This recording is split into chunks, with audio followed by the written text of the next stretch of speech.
오늘 교리 문답 28번째 문답인데요. 오늘 본문을 바탕으로 우리 천국과 지옥에 대해서 간단하게 좀 생각해 보면 좋겠습니다. 28번 질문 제가 먼저 읽어볼게요. 믿음으로 그리스도와 연합하지 않은 사람들, 그들에게는 죽음 이후에 어떤 일이 일어납니까? 이것이 오늘의 주제입니다. 답변 부분, 대답 부분 한번 같이 읽어보십시다. 시작. 심판의 날에 그들은 두려우면서도 공의로운 정죄를 선고받을 것입니다. 그들은 하나님의 자비로운 임재로부터 추방되어 지옥에 던져질 것이며 그곳에서 공의롭고 비참한 형벌을 영원히 받을 것입니다. 제가 신학교에서 수업을 들을 때 여러 수업을 들었습니다만은 잊을 수 없는 그런 수업이 하나 있었습니다. 하루는 이제 저희가 과목 중에 이제 구원론이라고 하는 수업이 있었는데요. 그 수업 때 교수님께서 수업을 시작하시면서 학생들에게 질문을 하셨습니다. 여러분은 천국과 지옥을 어떻게 설명하시겠습니까? 여러분 천국과 지옥을 어떻게 설명하시겠습니까? 나름대로 그려지는 그림이 있으시죠? 네, 이분이 여러 학생들의 이야기를 들으신 후에 우리 교수님께서 천국과 지옥을 아주 간단 명료하게 정의해 주셨습니다. 그분께서 먼저 지옥은 이런 곳이다 라고 말씀하셨습니다. 지옥에 대해서 Hell is the eternity in the presence of God. 지옥은 영원토록 하나님의 임재를 경험하는 곳이다. 약간 고개가 좀 갸우뚱그려지지 않습니까? 그렇죠? 이분이 좀 잘못 생각하셨나? 지금 여러분이 보여주고 있는 그 표정을 그대로 앉아있던 학생들이 똑같이 했습니다. 지옥은 영원토록 하나님의 임재를 경험하는 곳이다? 이거 천국 아닌가? 교수님이 좀 연세가 드시더니 지금 헷갈리신 것 아닌가? 라는 생각이 들었습니다. 그리고 나서 곧바로 이어서 천국에 대해서 정의하셨습니다. Heaven is the eternity in the presence of God. 천국은 영원토록 하나님의 임재를 경험하는 곳이다. 똑같이 말씀하신 다음에 한 단어, 한 문구를 덧붙이시는 거죠. In Christ the mediator.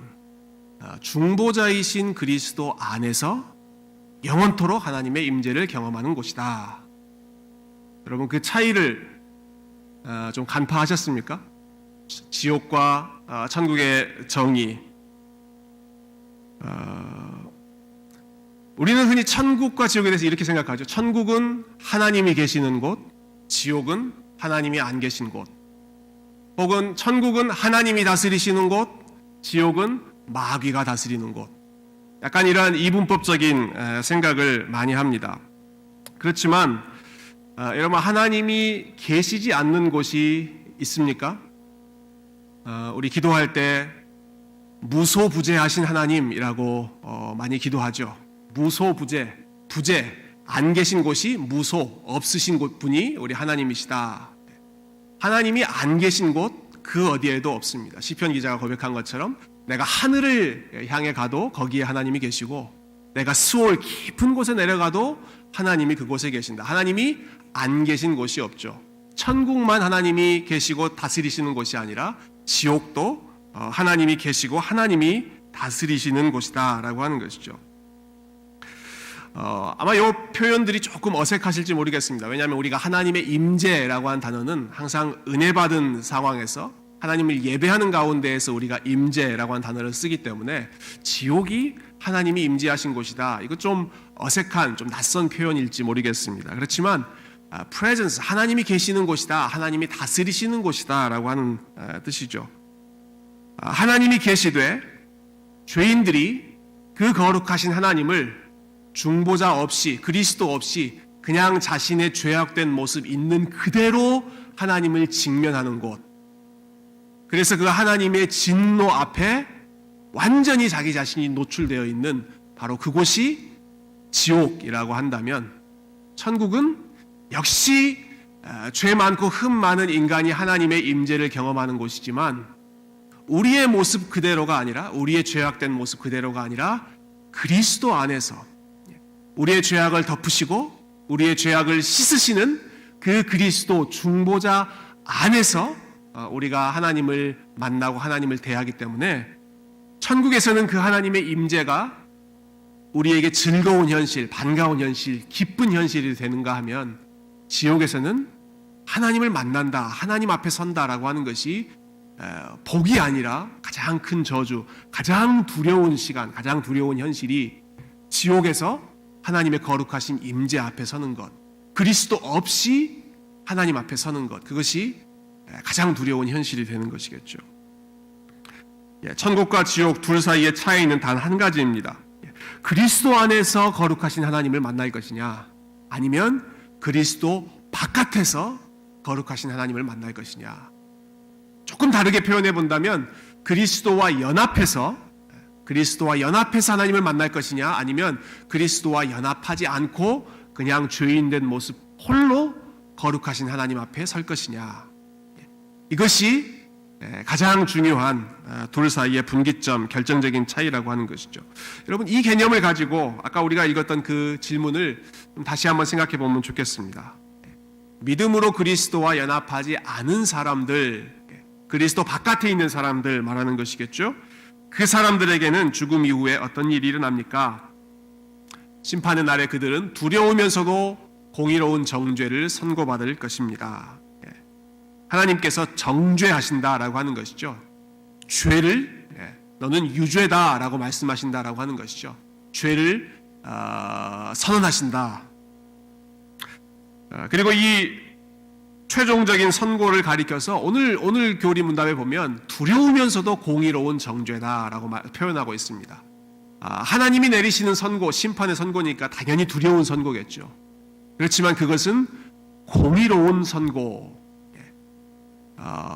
부당한, unfair한 선고가 아니라 just한, fair한 선고일 것이다. 죄인에게 그 죄에 대해서 정당한 형벌을 하나님께서 내리신다라고 하는 것이죠. 이 공의로운 판결의 결과 그들은 하나님의 자비로운 임재로부터 추방됩니다라고 설명하고 있습니다. 여전히 하나님께서 임재하시고 다스리는 그러한 곳이지만 하나님의 자비로운 임재가 아니라 하나님께서 따뜻하게 맞아주시는 그러한 포근하게 감싸주시는 하나님의 은혜로운 임재가 아니라 하나님의 정죄하시는 임재, 심판하시는 임재를 죄인들은 당하게 될 것입니다. 은혜의 보호막, 중보자의 보호막이 사라진 가운데 하나님의 거룩하신 임재를 온 몸으로 그리고 한순간이 아니라 영원토록 그 하나님의 임재 앞에서 공의롭고 비참한 형벌을 받아야 하는 곳, 그것이 성경에서 말하고 있는 지옥의 핵심되는 모습입니다. 천국과 지옥에 대한 가르침은 여러분 성경 안에 너무나 분명하게 나와 있습니다.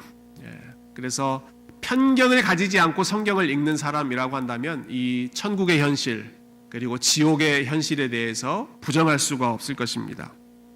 그렇지만 너무나 분명하게 성경이 가르치고 있는 이 교리를 오늘날 많은 사람들이 어떻게든 그것을 부인하려고 하고 희석시키려고 하고 타협하려고 하는 그러한 경향이 세상 사람들만이 아니라 심지어는 교회 안에서도 많은 그리스도인들 가운데 안타깝게 나타나고 있습니다.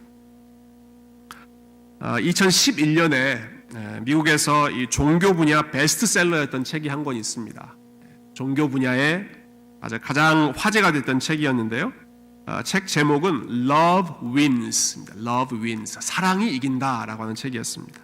그리고 이 책을 쓴 저자는 미시간에서 목회하던 랍 벨이라고 하는 목사님이셨는데요. 이분이 아주 좋은 학교에서 교육을 쭉 받으셨습니다. 시카고에 있는 휘튼 대학교, 복음주의 대학교의 아주 명문입니다. 휘튼 대학교에서 공부를 하시고 또 LA에 있는 풀러 신학교에서도 공부를 하시고 그리고 미시간에 이 마르스 힐이라고 하는 교회를 세우셨는데 6년 만에 여러분 교회를 세운 지 6년 만에 10,000명이 모이는 교회가 됐습니다. 어마어마하죠. 6년 만에 10,000명이 모이는 교회가 된다. 제가 어젯밤에 이제 한국에 계신 저희 아버지하고 좀 잠깐 통화할 시간이 있었는데요. 저희 아버지께서 저희 교회 위해서 굉장히 기도를 많이 하십니다. 세교 위에서 가장 기도 많이 하시는 분 중에 한 분이실 것 같은데 그 전에도 기도를 많이 하셨지만 지난번 4월에 잠깐 방문하시고 나서는 더 열심히 기도를 하시는데요. 이제는 사람들 하나씩 좀 구체적으로 기억하시면서 기도를 하고 계십니다. 근데 한 번 보고 헤어졌기 때문에 이름은 잘 기억을 못 하시고 그 특징을 좀 기억하시면서 그때 나한테 커피를 주면서 설탕이 아니라 소금을 탄 그 집사님 잘 지내시느냐라고 저한테 물어보시더라고요. 또 그때 만났던 우리 가정들 중에 아이 기다리고 있던 젊은 가정들 어떻게 됐느냐, 기도하고 있는데 어떻게 좋은 소식이 있느냐 그렇게 물어보시기도 하고, 비즈니스 오픈하려고 준비하시는 분들 계셨는데 어떻게 잘 좀 길이 열리고 있느냐, 이런 여러 가지 걸 물어보셨습니다. 또 요즘에 뭐 위해서 기도하세요? 제가 여쭤봤더니 아틀란타의 한인의 11조가 세교회에 몰리기를 기도한다. 여러분, 아틀란타에 몇 명 있습니까? 한인들이 10만 명 있습니까? 한 10,000명 정도 와도 되겠습니까? 세교회 10,000명 정도. 저도 똑같이 웃었습니다. 참 이분의 믿음을 뭐라고 표현해야 될까? 참 허황되기도 하는 것 같으면서도 그래서 저희 아버지 기도가 참 응답이 잘 되는 편이거든요. 돌아보면 여러분 10,000명 준비하셔도 될 것 같아요. 근데 여러분 10,000명이 모인다는 게 중요한 게 아니라, 제가 왜 이 이야기를 꺼내냐면, 아까 지금 랍 벨 목사님이 개척한 지 6년 만에 그 교회가 10,000명이 모였습니다.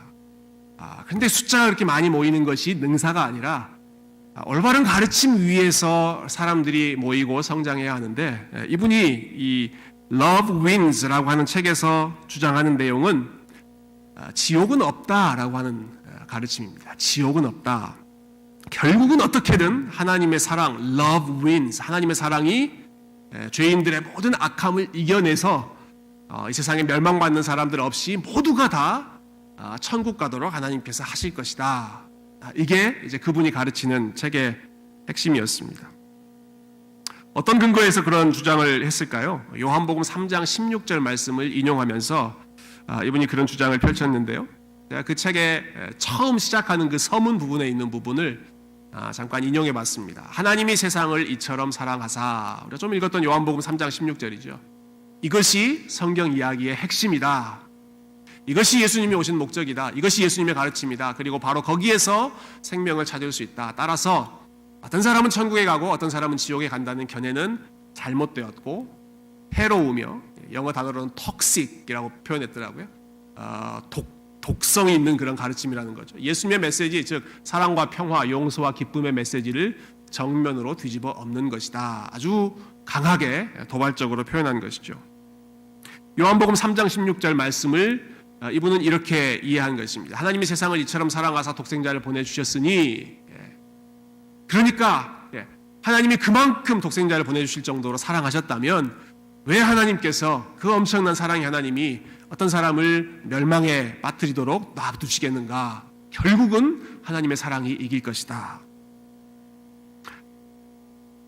여러분, 요한복음 3장 16절은 아마도 그리스도인들이 가장 많이 암송하는 구절 중에 하나일 것입니다. 그렇지만 그 구절을 외우고 있다, 혹은 그 구절과 친숙하다라고 하는 것 정도로 내가 그 말씀을 이해하고 있다라고 착각해서는 안 됩니다. 하나님이 세상을 이처럼 사랑하사 독생자를 주셨으니, 맞습니다. 하나님이 독생자를 아끼지 않으실 정도로 세상을 사랑하셨습니다. 그러나 그 뒤에 나오는 내용이 무엇입니까? 바로 그 뒤에 나오는 내용이, 이는 저를 믿는 자마다 멸망치 않고 영생을 얻게 하려 하심이라. 분명히 하나의 분명한 조건을 말하고 있죠. 모든 사람이 구원을 받을 것이라가 아니라, 이는 저를 믿는 자마다, 예수 그리스도를 믿는 자마다, 그런 사람들이 멸망치 않고 영생을 얻을 것이다 라는 것이죠. 분명하게 영생을 받을 수 있는 조건을 밝히고 있습니다. 자, 그를 믿는 자마다 멸망하지 않는다라고 하는 말은 뒤집어서 우리가 다르게 표현해 본다면, 그를 믿지 않는 자마다 멸망한다 라는 결론으로 우리가 또 동일하게 맺을 수 있을 것입니다. 믿는 자마다 멸망하지 않는다. 그러나 믿지 않는 자마다 멸망할 것이다. 이것은 제가 내린 결론이 아닙니다. 이것은 예수님께서 지금 오늘 우리가 읽었던 이 본문의 맥락에서 분명하게 내리셨던 결론입니다. 요한복음 3장 16절 뒤에는 18절, 19절, 20절, 21절이 계속 이어져 나오고 있습니다. 예수님께서 이렇게 설명하셨는데요. 그를 믿는 자는 심판을 받지 아니하는 것이요 믿지 아니하는 자는 하나님의 독생자의 이름을 믿지 아니함으로 벌써 심판을 받은 것이니라. 분명하게 예수님께서 심판에 대해서 말씀하고 계시죠. 그 정죄는 이것이니 곧 빛이 세상에 왔으되 사람들이 자기 행위가 악함으로 빛보다 어둠을 더 사랑한 것이니라. 믿는 자에게는 생명과 빛이 있지만 믿지 않는 자는 이미 하나님의 심판을 받고 어둠 가운데 있는 것이다. 여러분, 지금 이 말씀을 누가 하고 계십니까? 예수님께서 하고 계십니다. 랍벨 그 목사님의 표현에 따르면 가장 사랑과 평화, 용서와 기쁨에 대해서 강조하셨던 바로 그 예수님께서 동일하게 똑같은 입술로 하나님의 엄중한 심판에 대해서 그리고 어둠 가운데서 멸망한 이 비참한 현실에 대해서도 예수님이 함께 말씀하고 있는 것이죠. 이 요한복음 3장은 예수님께서 이 니고데모라고 하는 한 개인에게 주신 말씀이죠. 예수님께서는 개인적인 대화에서만 이 심판의 메시지를 말씀하시는 것이 아니라 아주 사람들이 많이 보고 있는 공개적인 상황에서도 동일한 말씀을 분명하게 선언하셨습니다. 여러분, 마태복음 11장에 보면 참 흥미로운 그런 내용이 나오는데요. 마태복음 11장 20절에 이렇게 시작합니다. 예수께서 권능을 가장 많이 행하신 고울들이 회개하지 아니하므로 그때에 책망하시되. 여러분, 참 의아하지 않습니까? 여러분, 예수님께서 가장 권능을 많이 행하시고 기적도 많이 행하시고 능력을 많이 행하신 고울들이 예수님 제일 잘 믿었어야 할 것 같은데 오히려 그런 일이 일어나지 않고 오히려 그들이 회개하지 않고 예수님을 배척했습니다. 그때 예수님이 그들을 책망하십니다. 화 있을진저 고라시나 화 있을진저 벳세다야. 예수님을 받아들이지 않았던 그런 마을들을 언급하시는 것이죠. 너희에게 행한 모든 권능을 두로와 시돈에서 행하였더라면 그들이 벌써 베옷을 입고 재에 앉아 회개하였으리라. 내가 너희에게 이르노니 심판날에 두로와 시돈이 너희보다 견디기 쉬울 것이다. 소돔과 고모라보다 이 벳세다, 고라신 이 지역에서 하나님을 배척했던 사람들이 받을 형벌이 더 클 것이다 라고 그 다음 구절들에 말씀하고 있죠. 흥미로운 사실은 여러분, 예수님께서 이렇게 심판을 사람들 앞에서 공개적으로 선언하셨을 뿐만 아니라 그런데 예수님께서 이 사실에 대해서 하나님께 감사하시고 하나님께 찬양하셨다라고 하는 사실입니다. 바로 그 다음에 이어지는 부분이 우리 빨간 부분 한번 같이 읽어보실까요? 25절 26절 시작. 그때 예수께서 대답하여 이르시되 천지의 주제이신 아버지여 이것을 지혜롭고 슬기 있는 자들에게는 숨기시고 어린 아이들에게는 나타내심을 감사하나이다. 옳소이다. 이렇게 된 것이 아버지의 뜻이니이다. 예수님을 믿지 않는 그 마을들, 그 사람들이 가득해 있는 가장 많은 곳에서 그들의 불신앙을 책망하시면서 동시에 하나님께는 영어에 보면 I thank you Lord, I thank you God, Father. 하나님, 당신께 감사드립니다. 당신께 찬양드립니다. 이것이 이렇게 된 것이 아버지의 뜻입니다. 아버지의 뜻입니다. 자칭 슬기롭다 하는 자들에게는 감추시고 어리석고 겸손한 어린아이와 같은 자에게는 이 구원의 도를 알려주시는 이것이 아버지의 뜻이고 예수 그리스도를 믿는 자는 생명으로 인도하시지만 믿지 않는 자에게는 소돔과 고모라와 같이 심판을 예비하시는 이것이 이렇게 구분하는 그 하나님의 역사가 아버지의 뜻입니다. 그것에 대해서 저는 감사합니다, 찬양합니다 라고 심판하시는 그 하나님의 사실을 오히려 찬양의 제목으로 주님께서 삼으신다라고 하는 것이죠.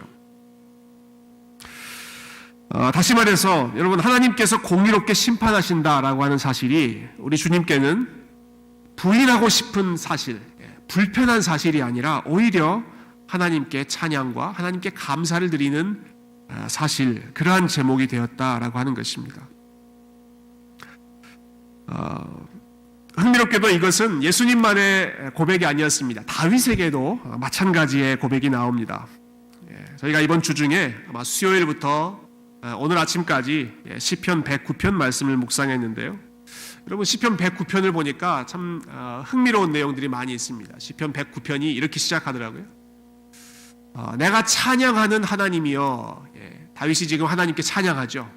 내가 찬양하는 하나님 찬양받기에 합당하신 분이십니다 라고 이야기하면서 잠잠하지 마옵소서 라고 이야기합니다. 다윗이 찬양하고 있는 시편 109편에서 찬양하는 하나님은 잠잠하지 않고 공의로 심판하시는 하나님이었습니다. 다윗은 심판하시는 하나님을 찬양으로 고백하는 것이죠. 어떤 사람들에게 잠잠하지 말라고 다윗이 기도하고 있습니까? 2절과 3절 말씀을 보면 그들이 악한 입과 거짓된 입을 열어 나를 치며 속이는 혀로 내게 말하며 또 미워하는 말로 나를 두르고 까닭 없이 나를 공격하였음이니라. 다윗을 치고 나를 속이고 나를 미워하고 나를 공격하는 그런 사람들 하나님 가만두지 마십시오. 잠잠하지 마십시오. 가만히 계시면 안 됩니다. 하나님 심판해 주셔야 됩니다 라고 호소하면서 그 하나님을 다윗이 찬양하고 있는 것이죠. 자, 그리고 나서 6절부터 20절까지 장장 15절에 걸쳐서 그들이 꼭 이렇게 되었으면 좋겠다라고 하는 마음을 긴 일종의 저주의 기도를 사용해서 다윗이 하나님 앞에 고백합니다. 깜짝 놀랄 만한 그런 내용들이 많이 있는데요. 그 중에 몇 구절만 제가 좀 발췌해 보면 여러분 6절부터 7절, 19절, 20절 제가 한번 읽어보겠습니다. 이렇게 됐으면 좋겠다. 악인들은 이렇게 되면 좋겠다라는 거예요. 악인들은 또 다른 악인이 그를 다스리게 하시며 사탄이 그의 오른쪽에 서게 하소서. 사탄이 나를 괴롭히는 그 악인들의 오른쪽에 서게 하소서. 그가 심판을 받을 때에 죄인이 되어 나오게 하시며 그의 기도가 죄로 변하게 하시며 저주가 그에게는 입는 옷 같고 항상 뛰는 띠와 같게 하소서. 이는 나의 대적들이 곧 내 영혼을 대적하며 악담하는 자들이 여호와께 받는 보응이니이다. 여호와께 받는 심판이 될 것입니다. 하나님 꼭 이러한 악인들에게는 그냥 지나치지 말고 공의로운 심판을 내려주십시오. 이것을 다윗이 하나님 앞에 호소하면서 기도하는 것이죠.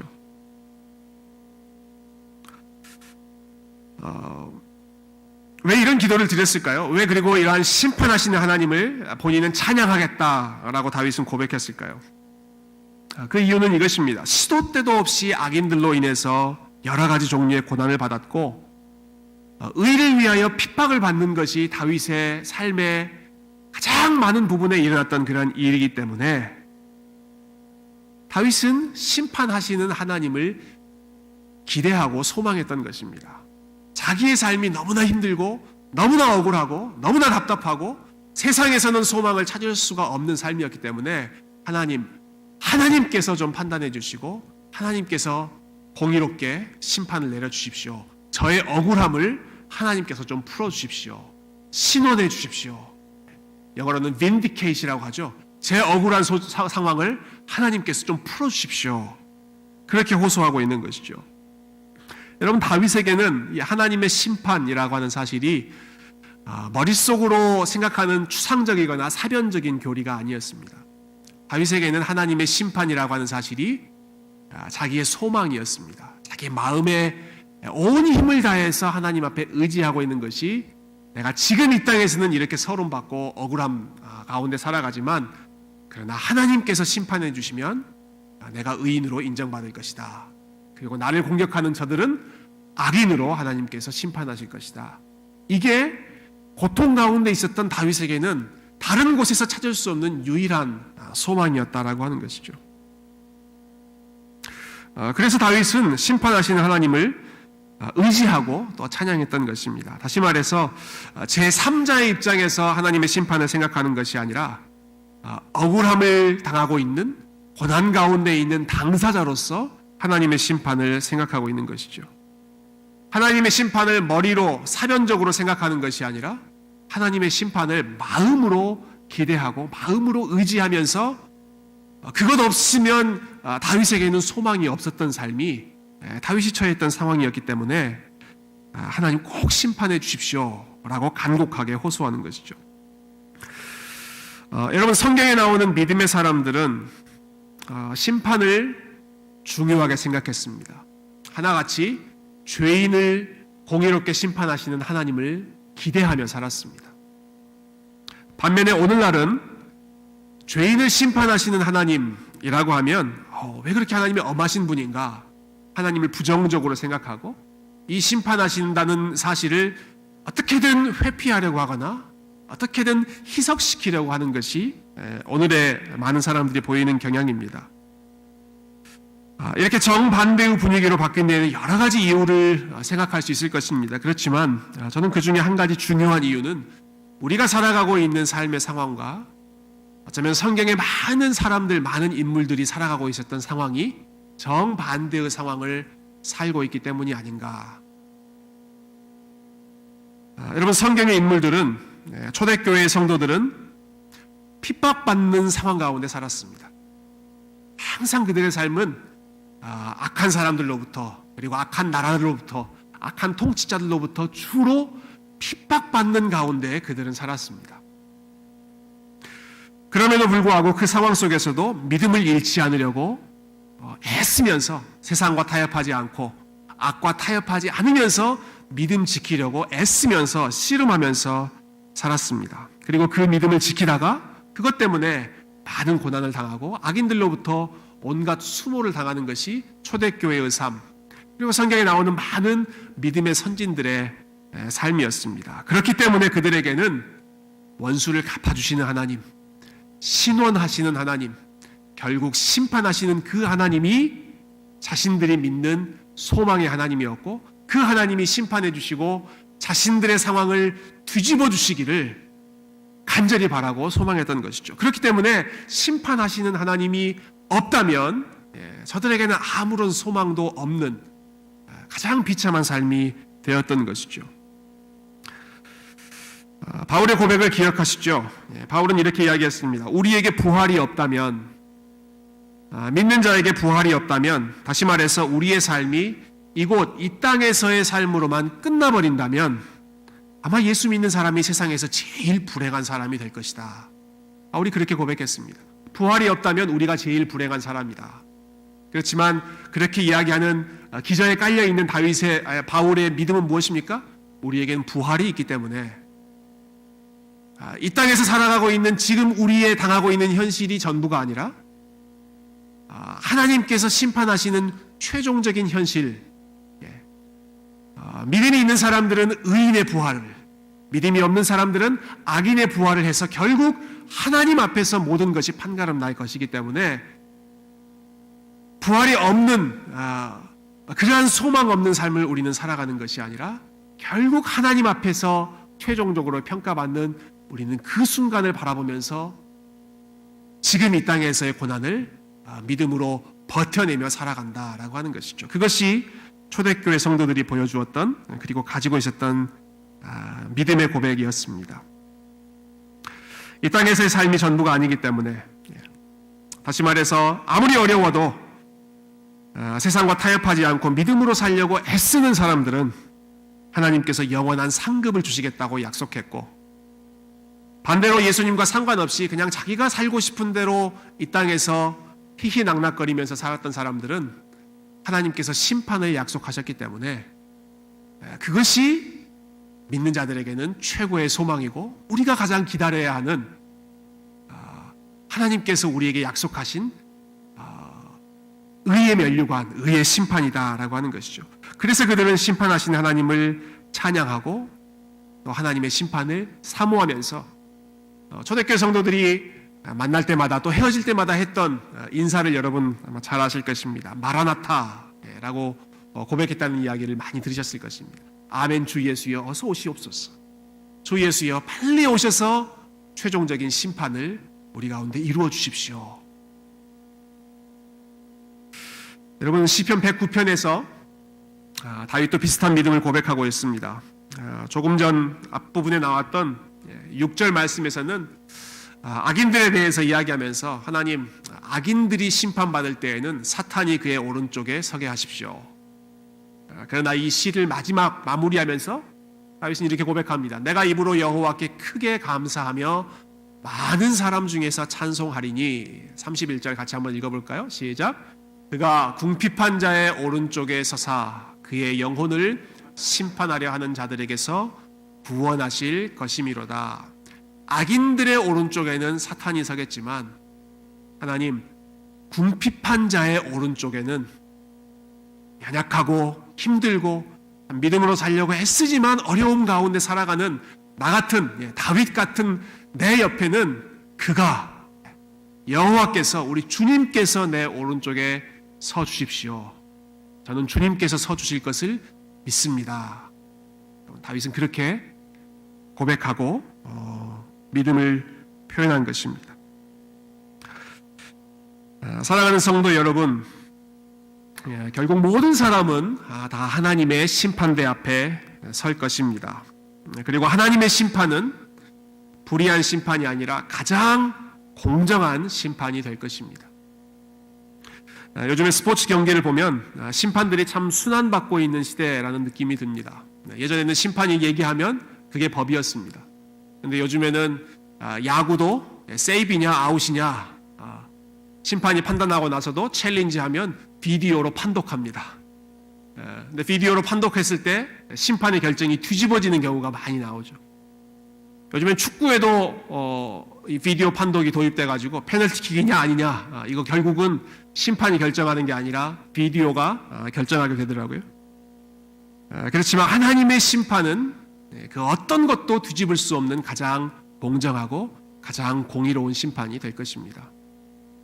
악인의 오른쪽에는 사탄이 서 있지만 예수 그리스도를 주로 고백하는 의인의 오른쪽, 궁핍한 자의 오른쪽에는 우리 주님께서 서 계셔 주실 것입니다.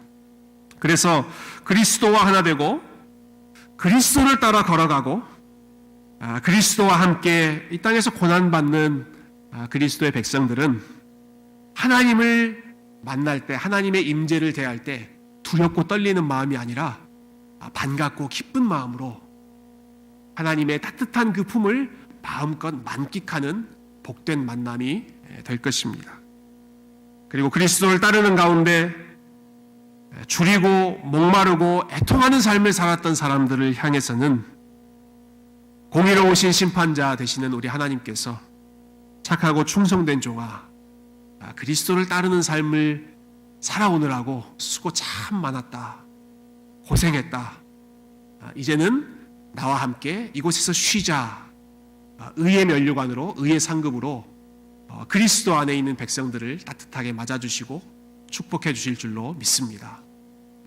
저와 여러분의 삶이 그리스도 안에서 하나님의 임재를 경험하고 그리스도를 따라가며 결국 하나님께서 판결하실 그 때를 우리의 최종적인 현실로 기대하며 살아가는 그러한 믿음과 소망의 삶이 되실 수 있기를 주님의 이름으로 축복드립니다. 함께 기도하겠습니다.